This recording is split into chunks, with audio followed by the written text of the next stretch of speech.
only once. Interventions should be questions and should be brief. The front bench may take part in questioning. I remind the House that ordinarily such a statement and questioning on it can be expected to take in total approximately 20 minutes. I call the Chair of the Women and Equalities Select Committee, Mrs Maria Miller. Mr Speaker, I'd like to thank the Backbench Business Committee for this opportunity to make a statement to the House on the 5th report of the Women and Equalities Committee on women in the House of Commons after the next general election in 2020. The successful preparation of all our reports depends on the hard work of the committee's clerks and staff, the diligence of honourable members who make up our committee, and I'm glad to see my honourable friend, the member for Portsmouth South, and the member for Bath here today, and also the generosity of our witnesses, Mr Speaker, who give up their time to prepare and take part in our sessions. And I particularly like to thank my right honourable friend, the member for Derbyshire Dales, the right honourable member for Islington North, the right honourable member for Moray, and the honourable member for Westmoreland and Lonsdale, all of whom enthusiastically shared their views and the work of their respective parties with the committee. If 100 years ago, Mr Speaker, the suffragettes who fought for women's rights, fought for our right to be elected to sit in this place, were told that just 455 women would be elected to this place over the next 10 decades, I'm not sure whether they would have laughed or cried. I think they would be proud that the United Kingdom had seen 2 female prime ministers. But the fact are that there are as many men sitting in this place today as there are women ever elected to be members of Parliament. At the moment, we have 195 women MPs and 455 men. And I'm yet to see any evidence to suggest that women are less qualified than men to represent their communities, or that women don't want to have the opportunity to be a Member of Parliament to improve the lives of those who live in their community. Therefore, this startling imbalance should cause all of us a great deal of concern, because at best we are failing to reach out, and at worst, the parties who are, in the most part, responsible for selecting candidates are failing in their duty. The Select Committee's report provides an evidence-based set of recommendations to change that, to help ensure that Britain doesn't slip further down the global rankings for female participation in Parliament, and to promote a more representative Parliament, and to make this place a stronger place. Our report has consciously focused on female representation, but our recommendations should, we feel, also open up discussions on how to secure improved diversity in other areas too. A Parliament with more black and minority ethnic representation, more disabled members, all of this ensures that the debates we have, the laws that we make, are going to be better. Of course, the report builds on significant work that's already been done relating to representation in Parliament, such as the reports of the Speakers' Conference on Parliamentary Representation in 2010, convened by yourself, Mr Speaker, and also the comprehensive work done by Professor Sarah Childs, who produced the Good Parliament Guide. The trigger for this new report was the Boundary Commission's initial proposals for reducing the size of Parliament to 600 constituencies. Now, there's no reason why this should adversely impact women or any other particular group, but these proposals would mean that more than 20 women MPs would see their seats, to all intents and purposes, disappear. And if political parties don't take action, this would mean a lower proportion of women MPs in the next general election. Mr Speaker, the committee's recommendations are for government, political parties and indeed Parliament itself, because we all have to take responsibility.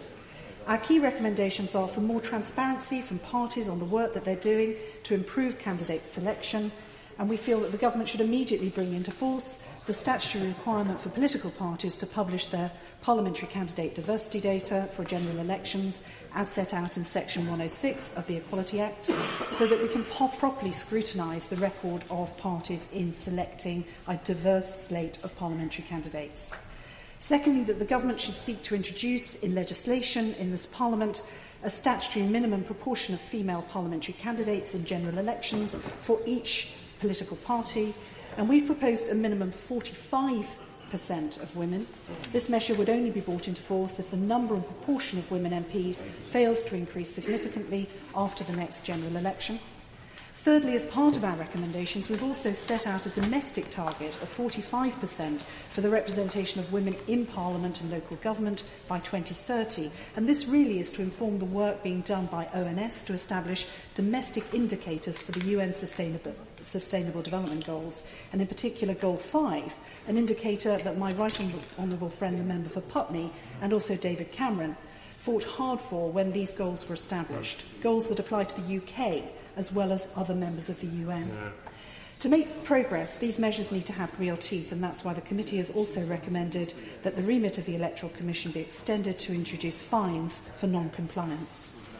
In our evidence sessions with the chairman and leaders of the political parties, it was evident there is enormous support for more representative Parliament, and indeed each one agreed that Parliament would be a better place if 50% of MPs were women. But we need to turn those warm sentiments into bums on seats, and I hope that isn't unparliamentary language, Mr. Speaker. But what the parties lack are clear and comprehensive plans to turn these important warm words into clear action. This Parliament is the mother of all parliaments. But at the moment, under our watch, we're letting ourselves down on a global stage. Since 1999, Britain has fallen from 25th in the world to 48th in the world in terms of female representation. This Parliament should have a clear aspiration to be the global leader for female representation and diversity more general, and the recommendations in the report can help us achieve that. Cat Smith. Thank you, Mr. Speaker, and I'd like to thank the Honourable Lady and her Select Committee for this important report. The Labour Party is committed to increasing the representation of women in Parliament and at every level in politics, and as the report recognises, more than half of the women MPs today on these Labour benches, 43.7% of the Parliamentary Labour Party is made up of women. And much of this is to do with Labour's commitment to all women shortlists. So I'd like to ask the Honourable Lady, does she think that other parties should look to introduce all women shortlists for their parliamentary selections, and does she agree that parties who are not already taking direct positive action to tackle the underrepresentation of women in Parliament should do so as a matter of urgency? I thank the Honourable Lady for her question. I think the parties should look at the evidence of what works, and what our report clearly says is that there is a body of evidence there that parties can look at.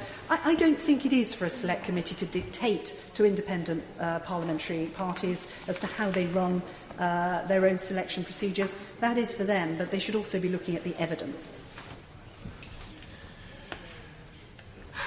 Mr. Philip Davis. Mr. Speaker, in recalling that Labour lost one of their safest seats in Blaenau Gwent in 2005 over the imposition of a women-only shortlist, what role does my right honourable friend see in local associations in being able to choose the candidate that they think is best for that area, irrespective of gender, or for the voters deciding to vote for the person they think is best to represent that area, irrespective of their gender? And I thank my honourable friend and indeed fellow committee member for that question. And he's absolutely right. Associations or local parties have a huge role to play in making sure they get the right person for the job in that area. But it's very surprising to see that just 1 in 4 candidates at the last general election was female. I think perhaps we need to ensure there's the right training in place, the right support in place, that we have a diversity of candidates for those associations and parties to choose from. Mr. Oswald.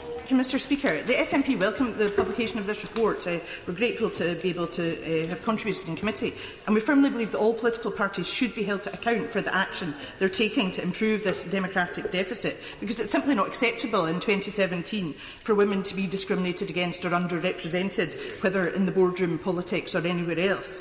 And the SNP is committed to increasing the representation of women elected representatives, for instance, the increased numbers of MPs and MSPs elected to the UK and Scottish Parliaments, and our gender-balanced cabinet being one of the few in the world to be so.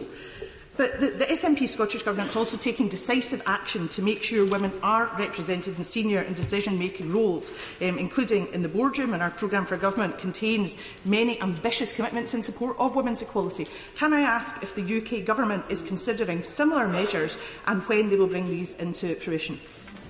Well, the recommendations in our report are for the government to consider.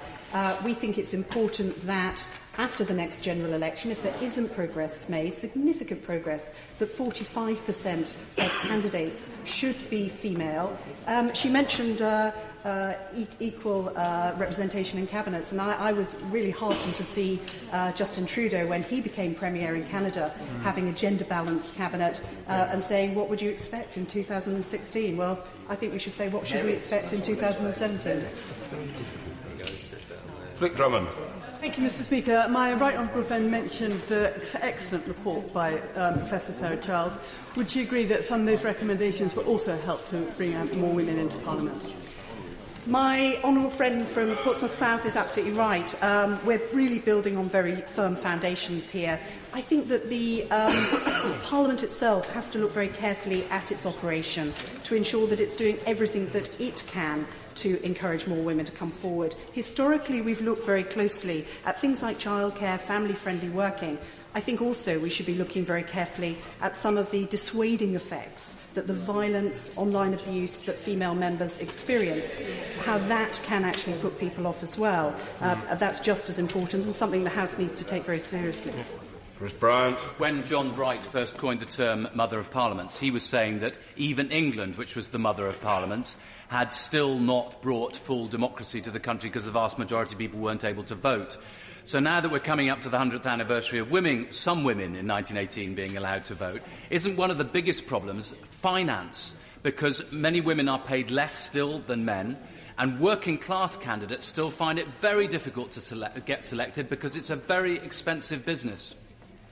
The honourable member is absolutely right that this is something that came out actually in Sarah Child's report, that the cost of becoming a Member of Parliament can be very steep indeed and is therefore sometimes outside of the reach of some people, whether they're male or female. I think the parties need to ask themselves very carefully, the obstacles that they put in the way of candidates and whether they can lessen those obstacles, whether it's through financial support or not. And I know certainly my own party, the Conservative Party, have looked at them very carefully and given practical help in the past.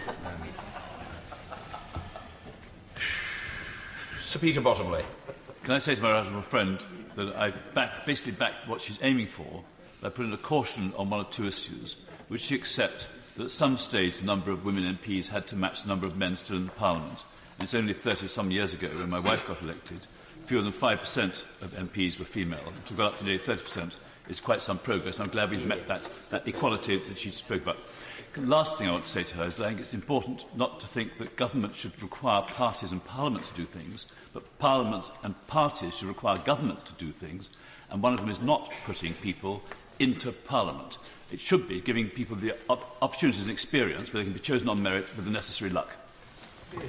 My honourable friend makes some interesting points, and of course his wife was, I think, probably one of my role models when I looked at Parliament and saw the effective nature of women and the work that they did here. But I only have to look at some other institutions like the University of London, who only started to admit women in 1878, but now has more than 50% of its students who are female. So there are other institutions who have made a journey more successfully than we have, and I think it's right we ask questions why that progress hasn't been made more quickly. Patrick Grady. Speaker, as National Secretary of the SNP until the end of last year, I saw some of the successes but also some of the struggles that come with implementing all-women shortlists, where in some cases, despite having the requirement, we struggled to find women candidates. So what more does she think can be done at the sort of formative point of where people might become candidates, for example, in terms of work experience with local politicians, standing for a local council or taking on responsibilities at a local party basis? The honourable gentleman's absolutely right that the work needs to go in early, and I'd like to applaud the work of 50-50 Parliament in the campaign that they're currently running, which is Ask Us a Stand. And many honourable ladies here today will know that it has been the case that it's actually taken somebody to ask people, women, to stand for Parliament before they've done that. And that early work, particularly perhaps standing for local government, can be a way of effectively building people's confidence into taking this on as a career choice. Mr David Nuttall. Thank you, Mr Speaker. Does my right honourable friend have any concerns that a man from a working class background could be discriminated against if all the proposals and recommendations contained in her report were accepted? My honourable friend is absolutely right, and speaking as somebody who was born in a council house and went to a comprehensive school, I too don't want to see this place become populated by an unrepresentative group of people. But it's unrepresentative at the moment. So we do have to, I think, really take some tough decisions here, and rather than fail to take action because of the threat of some groups feeling discriminated against, actually try and put right what is, I think, a real injustice at the moment in terms of female representation. Ben Howlett. Mr. Speaker, I just commend my right honourable friend for her statement and also for the hard work in leading our committee too. But the UK signed up to the Universal UN Sustainable Development Goals, where the international community vouched to leave no one behind. While African nations have got over 50% female representation in our Parliament, it is embarrassing that we only have 30% here in the UK. Will my right honourable friend join me in calling on DFID to focus on parliamentary representation as they publish their SDG implementation plan? And I thank my honourable friend and fellow committee member for that comment, and he will know that we heard yesterday in the evidence session that we took on sustainable development goals that the credibility of our country is in jeopardy if we don't do more to implement the sustainable development goals, particularly Goal 5, which was so hard fought for by the right honourable member for Putney and David Cameron at the time. And part of that is to make sure that we have significant improvements in parliamentary representation. Order.